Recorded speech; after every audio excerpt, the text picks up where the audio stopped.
기도하겠습니다. 좋으신 아버지 하나님, 오늘도 저희들에게 아침의 시간을 허락하여 주시고 이렇게 말씀을 붙들고 하루로 출발할 수 있게 하시니 감사를 드립니다. 말씀을 통하여서 우리가 마땅히 가야 할 길, 하나님께서 이루어 가시는 선한 역사가 무엇인지를 깨닫게 하여 주시고, 또한 하나님께서 이끄시는 그곳을 향해 우리의 몸과 마음이 나아가게 하여 주시옵소서.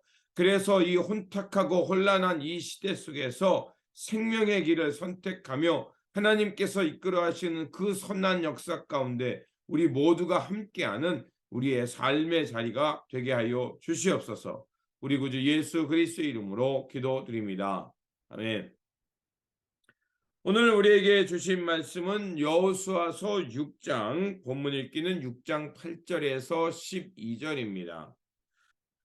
여호수아가 백성에게 이르기를 마침에 제사장 7은 양강 나팔 7을 잡고 여호와 앞에서 나아가며 나팔을 불고 여호와의 언약궤는 그 뒤를 따르며 그 무장한 자들은 나팔 부는 제사장들 앞에서 행진하며 후군은 궤 뒤를 따르고 제사장들은 나팔을 불며 행진하더라. 여호수아가 백성에게 명령하여 이르되 너희는 외치지 말며 너희의 음성을 들리게 하지 말며 너희 입에서 아무 말도 내지 말라. 그리하다가 내가 너희에게 명령하여 외치라 하는 날에 외칠지니라 하고 여호와의 궤가 그 성을 한 번 돌게 하고 그들이 진영으로 들어와서 진영에서 자니라. 또 여호수아가 아침에 일찍 일어나 제사장들이 여호와의 궤를 메고. 아멘.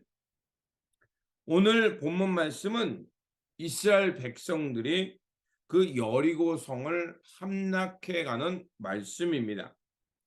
하나님은 성문이 굳게 닫히고 수비에 들어간 여리고 성을 점령하게 합니다. 그런데 특이한 점이 있죠. 전투에 임하는 그 장면이 매우 특이합니다. 이스라엘 백성들로 하여금 법궤를 앞세우며 나팔을 불며 매일 성 주변을 한 바퀴씩 돌라고 하셨습니다. 그리고 7일째 되는 날에 성벽을 7번 돌고 제사장이 나팔 소리에 맞춰 크게 소리를 지르라고 말씀하셨습니다. 정말 이렇게 주님께서 말씀하신 대로 하루에 한 바퀴씩 돌고 7째 날에 7번 돌고 외쳤더니 그 굳게 닫혔던 성벽문이 무너져 내리고 그리고 이스라엘 백성들이 여리고 성에 들어가서 그곳을 점령하게 됩니다. 그리고 그런 이 여리고성 전투에서 그 기생 라합과 그의 가족들을 제외한 그 안에 모든 사람들이 진멸당하게 합니다. 그렇다면 우리에게 궁금증이 나오죠. 왜 하나님께서는 6일 동안 침묵하게 하고 7일째 나팔 소리와 함께 함성을 지르며 여리고 성을 무너뜨리게 하셨을까요? 하나님의 이 여리고 성 전투는 사람의 힘이 아니라 바로 하나님의 능력 또 하나님이 이 전쟁을 앞서서 행한다는 것을 이스라엘 백성들에게 보여주기 위함이었습니다. 그들 스스로는 이 굳건히 닫힌 여리고 성을 무너뜨리는 것은 불가능했습니다. 그들이 이 여리고 성을 점령하고 이 전쟁에서 승리할 수 있는 비결은 바로 하나님의 명령에 순종하고 하나님의 말씀이 함께 할 때 그들이 승리할 수 있다는 것을 단적으로 보여주는 것이었습니다. 그렇기 때문에 그들이 그 성에 들어가서 진멸한 후에 어떤 것도 취하지 못하게 했습니다. 왜 그랬을까요? 그것은 바로 이 전쟁은 하나님이 싸우시는 전쟁이라는 것입니다. 하나님께서 여리고 성을 하나님의 방식대로 무너뜨림을 통해서 이 전쟁은 하나님의 명령과 하나님의 말씀이 주도하는 전쟁이라는 것입니다. 그래서 이 전쟁을 통해서 결국 하나님께서 이 땅을 어떤 식으로 하나님의 말씀이 심판을 하는가를 그들에게 보여주는 것이었습니다. 또한 이 전투에서 기생 라합과 그의 가족은 살아남는 은혜를 입게 됩니다.